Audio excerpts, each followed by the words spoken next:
The star Sirius is the brightest star in the night sky.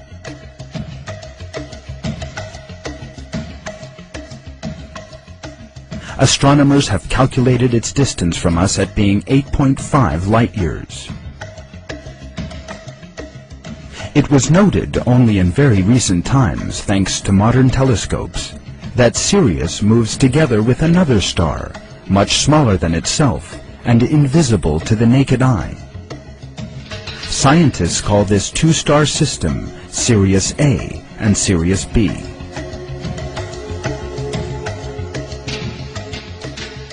The larger of these is Sirius A, which is the brightest star that can be seen with the naked eye.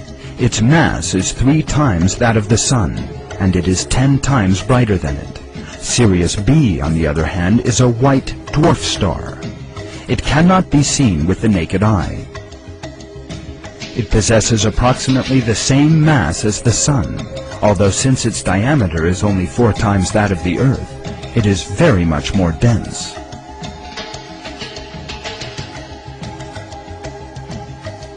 The stars in the Sirius system are heading towards our direction at thousands of kilometers an hour.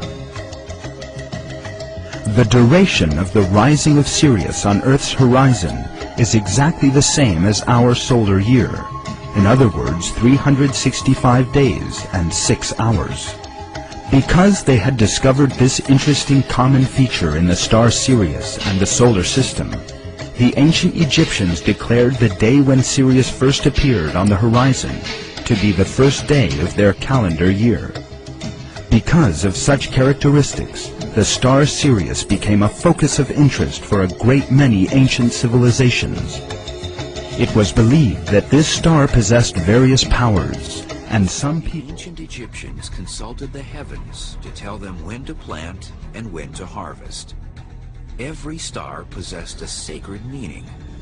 They called Sirius, in the constellation Canis Major, the star of Isis.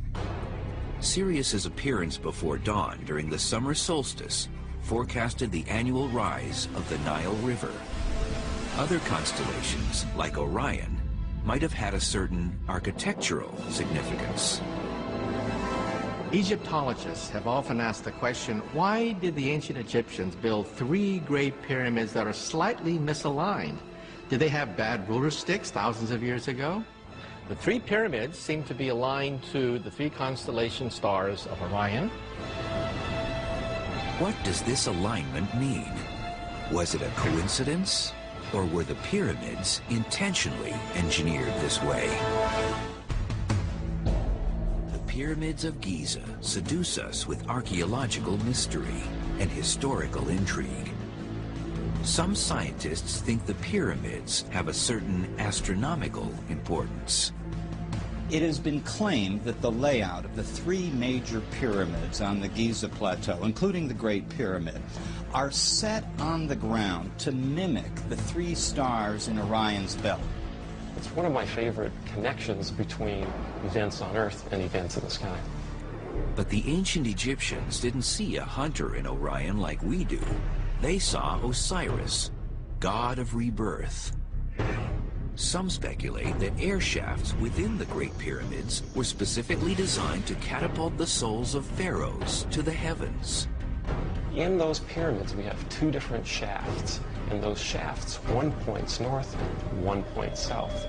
The south shaft points toward Orion. So the soul of the pharaoh would be launched through that shaft in order to be connected to Osiris, Orion, and be resurrected again, enjoying eternal life. But others are a bit more skeptical. In order to make it match correctly, you have to flip it upside down on the ground or in the sky. That the Egyptians did place an importance on north and on south in the pyramid. And it doesn't make any sense to say, well, yes, they lined the stars up right, but then when it came to mapping on the ground, it was perfectly okay to flip everything around and make it upside down. The north shaft points toward one specific star. The one pointing north points to the pole star at the time, 2,000 years before Christ, 2000 BC, 3000 BC, and that pole star was Thuban. Thuban is located in the constellation Draco, or the Dragon. Draco has 79 visible stars. Thuban has been replaced by our generation's pole star, Polaris. Polaris illuminates the Arctic, governing our sky as a beacon over the North Pole.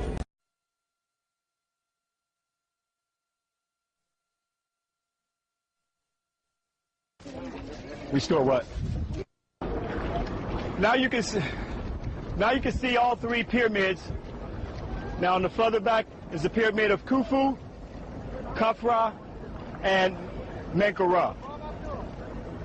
Keep in mind, brothers and sisters, that our ancestors had astronomical science, astrology, where they studied the stars and so forth. One of the things that's been brought to astronomers' attention is that they noticed that the pyramid of Khufu and Khafra, if you notice right here, are in a perfect alignment. Okay?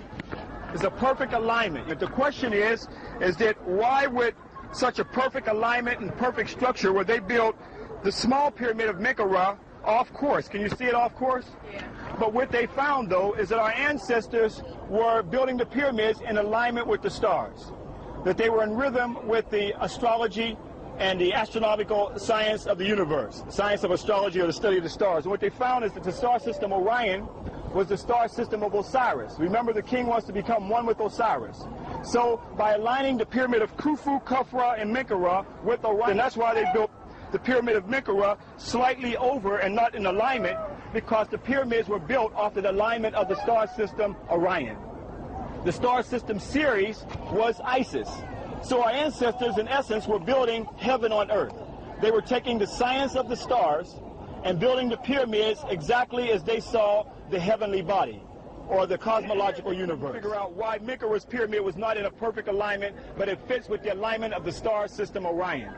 As well as the other pyramid layout, it fits into the constellation that our ancestors saw of Osiris. And that is the constellation of the man that we have today, as a figure of a man. So you can take and put the star system Orion right over the pyramid of Khufu, Khafra, and Menkaure and see why they had the alignment of Menkaure slightly over, because it fit with the star system Orion, because the purpose was for the soul to ascend into heaven, for the spirit to ascend into heaven, to become one with Osiris. And the star system Orion was connected with Osiris. Keep in mind that the star system Orion was aligned perfectly with the chambers of the pyramids that we're going to deal with later on in our lecture series when we get into it. So this is serious knowledge to show you how profound our ancestors saw that they were building and with the constellation of the universe.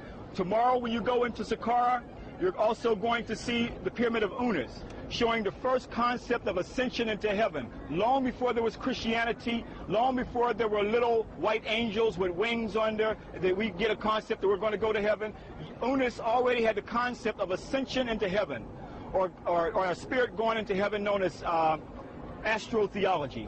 So this is what our ancestors saw, the soul becoming one with the great god Osiris in the constellation of Orion, which was the symbol for Osiris. And the star system Sirius was for Isis. Powerful astronomical knowledge that our ancestors had, showing how in tune our ancestors were with the heavenly bodies. In essence, building heaven on earth. Even in the Hermetic text, it speaks of Asar is our Father in heaven, and he looked down on his kingdom that he built. Oh, just before me. So let me show you something here. This is the kingdom. This is Asar in Orion's belt now. See Asar in Orion's belt, looking down on his kingdom? In Amos in the Bible, it speaks of, seek of him who is of the star, the 7 stars of Orion. Now, let me lay something on you. Our Father, which art in heaven, thy kingdom come, thy will be done on earth as it is in heaven. This is where it all is. Thy kingdom come, thy will be done on earth as it is in heaven. And that was Asar. And come back here to do serious field educational work. So when someone tells you about the pyramids, you can really break it down. Break it down to our Father which art in heaven. Thy kingdom come, thy will be done. Right here, this is where it started. That was taken from the Hermetic text of your ancestors long before the Ptolemies got the Jews to write the Bible, and the first European Bible was written right here in Egypt. And it was Ptolemy Philadelphus who got them to write it for them, which they copied it from the pyramid text of our African ancestors. So now, can we validate this? Oh yes. We're going to validate this even further when we get inside of the museum in just a little while. And okay, brothers and sisters, as we talked about the pyramids and the capstone, this is a capstone of the king Amenemhet III of the 12th dynastic period. These capstones were put on top of the pyramids. This capstone right here is from Hawawa. It's the capstone of Amenemhet III, as he was called Ni-Ma'at-Ra Amenemhet III, and that's his name here, Subek Ni-Ma'at-Ra, given life for eternity. And what you see here are the all-seeing eyes of Asar and Ra-Harakte, or the wings representing the rising spirit, the Sahu spirit. Remember, Asar, who was the great king, as I said, an Orion's belt represented Asar. He was what? Our Father, which art in heaven. Thy kingdom come, thy will be done on earth as it is in heaven. Where would we find the Orion at? Can we validate this? Can we validate with even a man by the name of Robert Bouvel, who many Egyptologists smashed down when he tried to say that Asar represented Orion's belt and Orion represented Sahu. That was the spiritual star for us to go to. Well, we can find it. You hold this for me. I want to show you something. Have patience here. This is very small. So where is this symbol at of Asar and Orion? Where is this symbol at? Well, let's go right over here and look closely, and what symbol do you see right here? What symbol do you see right there? You see Orion, you see Asar right there. Right. That validate that this capstone validates it on this capstone right here, Ni-Ma'at-Ra. This was of the 12th dynastic period. Over 4,000 years ago, this came from right here.